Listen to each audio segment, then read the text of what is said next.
The storm was cold and endless. Thick white snow covered everything on the frozen moon of Alara 7. The wind howled like a lost creature, and Dre could barely see anything beyond a few feet. His small escape pod had crashed hours ago, and now he was walking slowly, carefully trying to find shelter before nightfall. His hands were shaking. His breath was short. The cold had already started biting into his suit. He looked up and saw nothing but white clouds and ice dust flying through. The air, the planet was quiet, silent, almost like it had no life. But then, something moved. At first, he thought it was just snow blowing in the wind. But no, it was tall, silver, and walking slowly, a shape, a figure. Dre stopped. His heart began to beat faster. He crouched behind a small ice rock. He stared at the shape. It was coming closer, step by step. It didn't look human. It didn't move like a person. It looked like someone inside heavy armor. Dre waited, unsure what to do. Should he run, hide, call for help? But there was no signal out here. No one would hear him. He was alone. The silver figure suddenly dropped to its knees. Then it fell forward slowly, like it had no energy left. Dre hesitated. Then he ran. He reached the figure and turned it over. It was a woman, or at least part woman. Her face was hidden behind a dark visor, but he could see her mouth, pale, cold, breathing, but just barely. He reached for her helmet. "Don't," she whispered. Her voice was soft, almost broken. It didn't sound robotic. It sounded human. "I'm not going to hurt you," Dre said. She didn't reply. He looked at her armor. It was strange, smooth, silver, and marked with symbols he didn't understand. There were small cracks in the chest plate and dark blue lights flickering. Near her shoulder, "Can you hear me?" he asked. She opened her eyes for just a second. "Help me out of this armor." Dre was surprised by her words. Not because she needed help, but the way she said it.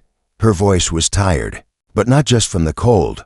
There was something else in it, like she was asking for more than just help with metal plates. "Okay," he said quietly, "but I need to get you out of the cold first." He pulled her up gently. She was taller than him and very heavy. The armor made every step hard, but he didn't stop. He saw a small cave up ahead. Maybe it could protect them from the wind. Inside the cave, it was dark but warm enough to survive. Dre laid her down and started a small fire using his emergency tools. Then he looked at her again. "Why are you out here alone?" he asked. She didn't answer. Her eyes were closed, but she was still breathing. He gently touched the side of her helmet. "I need to take this off, just enough so you can breathe better." She didn't stop him this time. He unlocked a latch on the side. The visor opened with a soft sound, and for the first time, he saw her face. His heart stopped. She was beautiful, but not fully human.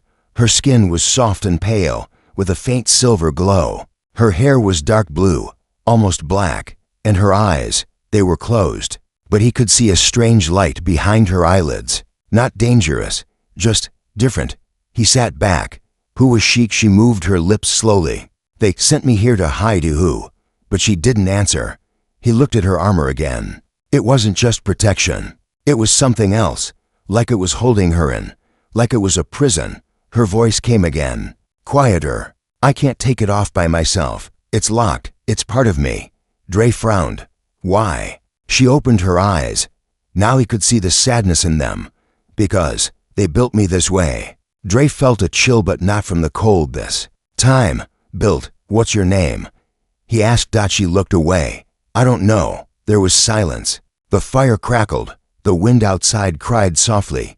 Dre looked at her face again. For someone who didn't know her name, she looked like someone who had lived a long time, someone who had seen too much, someone who had been alone for too long. "You're safe now," he said. She didn't reply, but one tear rolled down her cheek. It sparkled like ice in the firelight. Dre didn't know what she had been through. He didn't know why she was made this way, or why she was hiding on a frozen moon. But one thing was clear. She needed help, and maybe not just with the armor. The cave was quiet except for the soft sound of the fire and the slow breathing of the armored woman. Dre sat near her, watching her rest. The storm outside was still strong, but in here, it felt like time had stopped. He didn't know who she was or why she was here, but something deep inside him told him not to leave her alone. After some time, she opened her eyes again. They were clearer now, less full of fear. She looked around the cave and then at him. "You stayed," she whispered. Dre nodded. Of course. She slowly tried to sit up, but the armor on her back made it difficult. Dre helped her gently, and she leaned against the cave wall. "My name is Dre," he said softly. "I was part of a supply team. My pod crashed here." She didn't say anything right away. Then, almost like she was testing the words in her mouth, she said, "They didn't give me a name, just a number." Dre looked at her carefully. "A number, 17B, she said. "That's what they called me, but it doesn't feel right. I feel like I had a name once, a real one." Dre didn't push her. He could see she was thinking, remembering. "Where are you from?" he asked. She shook her head slowly. "I don't know. The first thing I remember is waking up in a white room. Bright lights, cold voices, machines all around me. They told me I was made for survival, for missions, for things no one else could do." Her voice became quieter with each sentence. It wasn't just memory, it was pain. "They said the armor would protect me," she continued, "but it didn't feel like protection. It felt like I was trapped inside it, like I wasn't supposed to feel or remember." Dre listened closely. There was something deeper in her words, something she wasn't fully saying. "What changed?" he asked gently. "One day," she said, "I heard music that surprised him. Someone played a soft melody, a lullaby. It was old, sad, but I knew it. I didn't know how, but I felt it in my heart, like I had heard it before, long ago. Before the armor." She paused. "That's when I knew. I wasn't just a machine. I had memories, feelings. I was more than what they told me." Dre's voice was calm. "And you escaped?" She nodded. "I ran. I didn't care where. I just wanted to feel free, even if it was only for a short time." He looked at her armor again. It had strange symbols, faint, glowing, not human design. The shoulder piece looked cracked. The chest panel flickered with a small light. "Can it be removed?" he asked. She gave a tired smile. "Some parts, but not all. The final pieces are locked, deep inside. They said if I ever removed them, it would erase me." Dre was quiet. He didn't know how to answer that. But now she added, "It feels like the armor is fading on its own. Ever since you helped me, something's changing. I feel warmer, lighter." She touched her chest gently. "I think your kindness is unlocking something inside me." Dre looked at her, surprised. He hadn't done much, just helped her breathe, gave her shelter, spoke to her with respect. But maybe that was more than what she had ever been given. Suddenly, she gasped. Her hand went to her head. "What's wrong?" he asked. I saw something," she whispered. "A memory. A name. I think I remembered my name." Dre waited. She closed her eyes, breathing slowly. "Lyra," she said finally. "That was my name. I think my real name was Lyra." Dre smiled gently. "It's a beautiful name." She smiled back just a little. It was small, but real. Outside, the wind began to slow. The storm was passing. But inside the cave, something bigger was happening. The woman who had been hidden under layers of armor was beginning to come back to life. Not just in body, but in soul. And Dre knew, even though this journey had just begun, nothing would be the same again. The next morning, soft light from Alara 7's twin moons crept into the cave. The storm had passed, leaving behind a blanket of untouched snow. Dre sat beside the fire, quietly watching Lyra. She was awake but silent, her eyes fixed on the icy ceiling. The glow in her armor had dimmed a little more, and her movements were slower than before. Dre noticed something strange. Where her shoulder plate had cracked the day before, the metal was now peeling slightly, revealing real skin. Pale, smooth, and marked with what looked like faint, natural lines like veins of silver under the surface. "Your armor," Dre said. "It's changing." Lyra slowly turned her head. "Yes, I feel it too. It's releasing me, one piece at a time." "Does it hurt?" She shook her head. "No, it's like my body is remembering how to be free." They sat in silence for a moment. Then Lyra touched the edge of the cracked armor. "Last night," she said, "I dreamed of music again. A song with soft words, but I couldn't hear the words clearly. I only felt peace, like someone used to sing it to me when I was very small." Dre leaned forward. "Do you think it's a memory?" "I think so. A true one, not programmed." She slowly pulled something out from a small compartment in her side armor. It was a tiny object, a smooth disc, glowing faintly. "They said it was just part of my suit, a data tool," she said. "But I never believed that. I kept it hidden, even when I didn't understand why." Dre took the disc gently. "Maybe it's more than they told you." He connected it to his small field reader. The screen blinked and then lit up. A video file began to play. It was old, blurry, but the sound was clear. A voice sang softly a lullaby, just as she had described. Then the screen showed a small child sitting near a window with stars outside. A woman's voice, calm and loving, spoke in the background. "Sing with me, Lyra." Lyra gasped. "That's me." Her hand covered her mouth as her eyes filled with tears. Dre watched the screen quietly. The child had her eyes, her soft smile, her spark. This wasn't a machine. This wasn't a lab project. This was a real memory from a real past. "They lied to me," she whispered. "I wasn't created. I was taken." Dre's voice was gentle.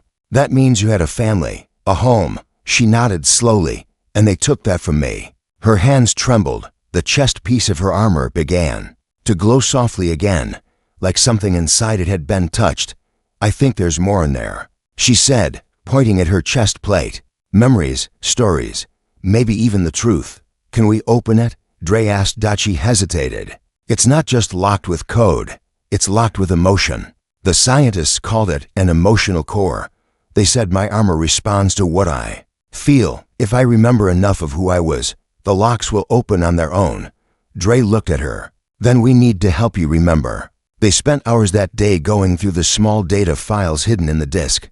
Most were corrupted or empty, but a few had tiny fragments, recordings of a room with bright stars, someone calling her name, a laugh, a song, the sound of rain. And each time she heard something familiar, Lyra's armor loosened. A piece would click, a light would fade, a new part of her skin would show, but she was growing weaker too, like the armor had been holding her together all this time. "Are you all right?" Dre asked as she leaned back, breathing slowly. "Yes," she said, "just tired. But it feels right, like the weight I carried for so long is slowly being lifted." Later, as the second night began to fall, Lyra reached for a thin band on her arm. It was smooth and silver, locked tight. She pressed her fingers against it. A small panel slid open. Inside it, a string of numbers appeared, coordinates. Dre leaned closer. "What's that?" "A location," she said softly. "I think it's where they kept me, the lab, or maybe the place I came from. I don't know, but it feels important." "Do you want to go there?" She looked at him, eyes serious. "I need to. If there are others like me, they may still be trapped." Dre understood. Her journey wasn't just about herself anymore. She had discovered a path back to her truth and maybe to others who were still lost. He nodded. "Then we go together." Lyra smiled, tired but stronger somehow. "Thank you, Dre. You didn't just help me out of my armor. You helped me remember who I am outside." The moons rose higher in the sky, casting silver light over the snow.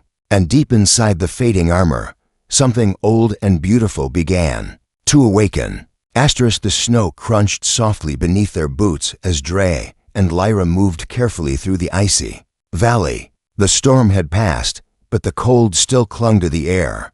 They had been walking for hours toward the location hidden inside the small metal band Lyra had unlocked. It wasn't far, only a few kilometers, but the journey felt long because something strange was happening. With each step, Lyra's armor continued to shift. Pieces of it faded into the air like soft light, breaking apart, not vanishing but transforming. Where cold metal had once covered her arms and shoulders, there was now smooth, pale skin. Her face, no longer hidden, looked peaceful but thoughtful. She walked slower than before, her breath deeper, as though she was carrying something heavy inside. Dre noticed the change in her, and not just on the outside. She didn't seem afraid anymore. She didn't speak much, but her silence was calm. Now, it was the silence of someone who was listening carefully to herself, to her memories, and to the land around her. They finally reached the top of a snowy ridge.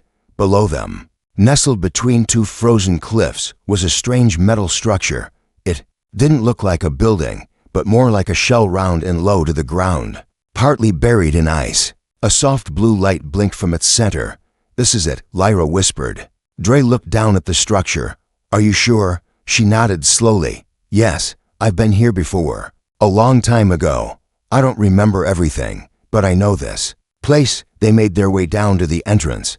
A small scanner blinked red at first, then turned green as Lyra stepped closer. A door slid open, revealing a short tunnel. Warm air flowed out gently, brushing against their faces. Inside, the walls were smooth and silent. Lights flickered on with their steps. The tunnel opened into a large round chamber. It was quiet to quiet, but everything was clean, not old, not broken. It felt waiting. Lyra stepped into the center of the room. There was a platform, and on it, a circular chair with thin wires hanging like silver threads. Dre looked around. "What is this place?" "I think it's where they stored memories," she said slowly. "Not just mine, maybe others, too." She stepped toward the chair, then stopped. Her hand touched her chest gently. "The last part of my armor is here," she said. "I can feel it." Dre watched closely as she sat down on the chair. The wires lifted softly and connected to her skin. No pain, just light.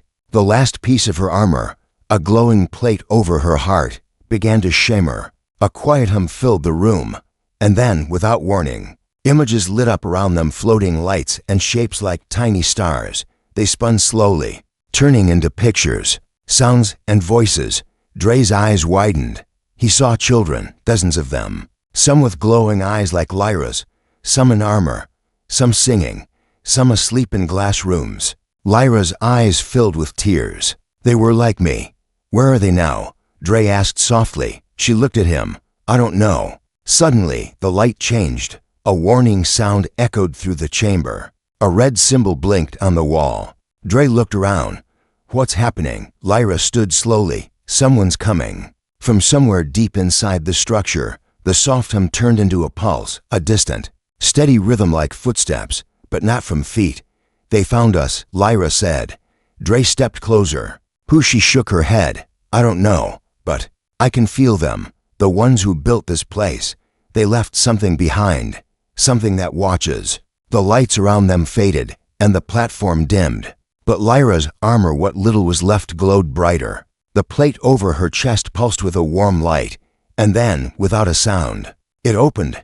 A tiny orb rose into the air. It floated between them, spinning slowly, glowing like a miniature sun. "What is that?" Dre whispered. "I think it's my core memory," Lyra said. "My real identity. Everything I was before the armor, before the experiments." The orb floated toward her and gently pressed into her chest. A bright light covered her body, soft, golden, warm. When it faded, the armor was gone completely. Lyra stood tall, free, no metal, no mask, just herself. "I remember now," she said. "My name, my family, my past. I was taken from a research vessel near the Orion gates. They erased my history, but not all of it. Some of it survived in me." Dre stepped beside her. "What do we do now?" Lyra looked toward the deeper end of the chamber. "There's more. I know it. Others like me were stored, hidden. If this place is still alive, maybe they are too." She touched a small panel near the wall. A hidden door began to open slowly, revealing a dark hallway. She turned to Dre. "Will you come with me?" He nodded without hesitation. Together, they stepped into the unknown, where memories waited quietly in the dark, and where the truth was still unfolding one step at a time. The hallway stretched forward, quiet and deep, like a forgotten dream. The air was warmer here, filled with a soft hum, as if the place itself was still breathing. Dre walked beside Lyra, their footsteps light on the smooth silver floor. The lights above them followed slowly, glowing as they moved, then dimming behind them. Lyra didn't speak much now. She walked calmly, her eyes focused. as if her mind was remembering every wall, every sound, every corner. The deeper they went, the more peaceful she seemed, but Dre could feel something pressing beneath the surface. They reached a door at the end of the passage. It had no lock, no handle, just a smooth panel with a glowing circle in the center. Lyra touched it. The door slid open with a whisper, revealing a large round room inside. There were tall glass chambers, at least 10 of them lined up in a perfect circle. Each one held a soft blue light. Inside the chambers were people, not moving, not awake, but not gone either. Dre stepped forward. Are they like you? Lyra walked slowly to one of the chambers. A young girl floated inside, her arms curled gently, her hair flowing in the soft blue light. Yes, Lyra whispered. They are like me, but they never got the chance to remember. Dre looked around. How long have they been here? I don't know, Lyra said. Time feels strange here, but I think this was a sleep chamber, a place where they were kept until something changed. She placed her hand on the glass. The girl inside didn't move, but a small light blinked. Near the base of the chamber, Dre read the screen. Vital signs, still active. Brain patterns, low but steady. They're alive, Lyra said softly. And they've been waiting, just like I was. There was a small control panel on the side of the room. Lyra walked to it and placed her hand on the surface. A screen opened up, showing strange symbols and lines of glowing text. She closed her eyes. Her fingers moved slowly, like they already knew what to do. This place was designed to protect us, she said, not trap us. But someone changed the system, turned off the release code. Dre leaned in. Can you turn it back on? Lyra didn't answer right away. Her eyes moved across the screen. Then she stopped. There's a choice, she said. What kind of choice? She looked at him. To wake them, I have to give something of myself, my memory, the part of me that holds the key. Dre frowned. You mean, lose your memories? Not all, she said.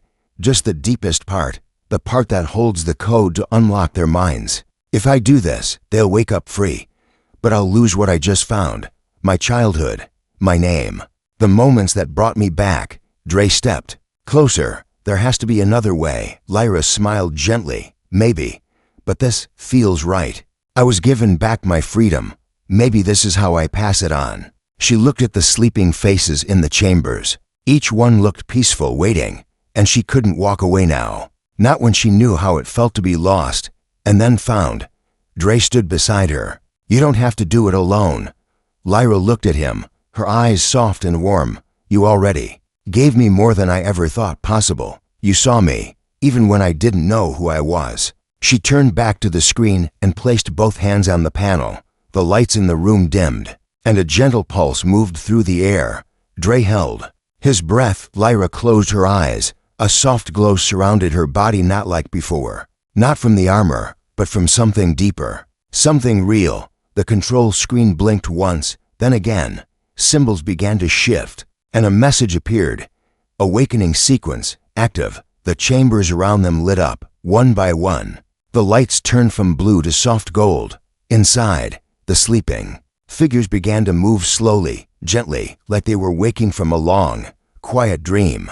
Lyra opened her eyes. She looked calm, but different. Do you remember me? Dre asked quietly. She paused for a moment, then smiled. Not everything, she said, but I remember you. The first of the chambers opened with a soft hiss. A young boy stepped out, eyes wide with wonder. Then another opened, and another. The room filled with quiet steps, soft breaths, blinking eyes. They all looked at Lyra. She stood in the center, a gentle light still around her. You're safe now, she said. You're free. Dre watched the moment, amazed by what she had done. In that quiet room, surrounded by newly awakened souls, Lyra had given away part of herself but gained something far greater. She had become a light for others. And the journey wasn't over yet. The light inside the chamber was soft and golden. It warmed the cold metal walls and gently reflected in the eyes of those who had just awakened. 10 young people stood silently, their faces filled with wonder, confusion, and quiet hope. Some looked around with wide eyes, others stayed close to their chambers, unsure of what to do.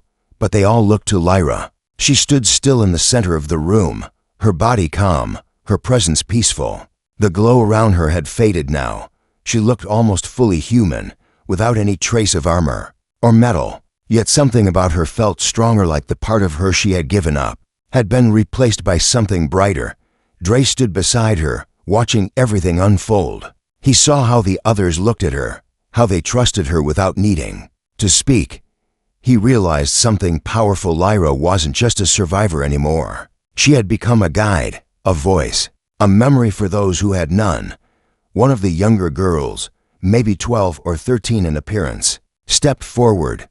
"Where are we?" she asked softly. Lyra turned to her, kneeling down to meet her eyes. "You're safe now. This place was your sleep chamber. You've been here for a long time, but you're awake, and you're not alone." The girl nodded slowly. A boy next to her took her hand. Across the room, others began moving closer to each other, forming quiet connections like stars finding one another in the dark. Dre touched the control panel again. "This system still has power. The chamber can stay warm for a while, but we can't live here forever." Lyra agreed. "We need to find a way off this moon, a way to take them home." "But where is home?" Dre asked. Lyra was quiet for a moment. Then she pointed to the screen. "There's one more signal, hidden, deep in the system. It was locked until the awakening process finished. I think it's a beacon." She pressed her hand to the panel. A small blue light appeared, a blinking dot on a distant part of the star map. "It's a ship," she said, "a retrieval vessel, hidden long ago. Maybe left by the people who once cared for us, or the ones who created us. Either way, it's still out there." Dre looked at the map. "Can we reach it?" Lyra gave a hopeful nod. "If we move now." "Yes, but it's far, and the path isn't easy." He looked at the children. "Do you think they can make that journey?" Lyra looked at them too. Some were younger, some older, all of them recovering. But each one had something in their eyes now, something new, a spark, a will to live. "They're stronger than they know," she said. "Just like I was, and they won't be alone." They spent the next hours gathering supplies from the chamber, food packs, warm suits, small energy tools, everything they could find. Dre helped fit the younger ones with boots and gloves, explaining how to walk on the snow without falling. Lyra taught them how to move together, how to listen to the quiet sounds of the wind, and how to trust one another. By the time the group stepped outside, the sky above was clear, twin moons glowed softly, and a gentle breeze flowed across the land. The snow sparkled, untouched and calm. It felt like the world was giving them a second chance.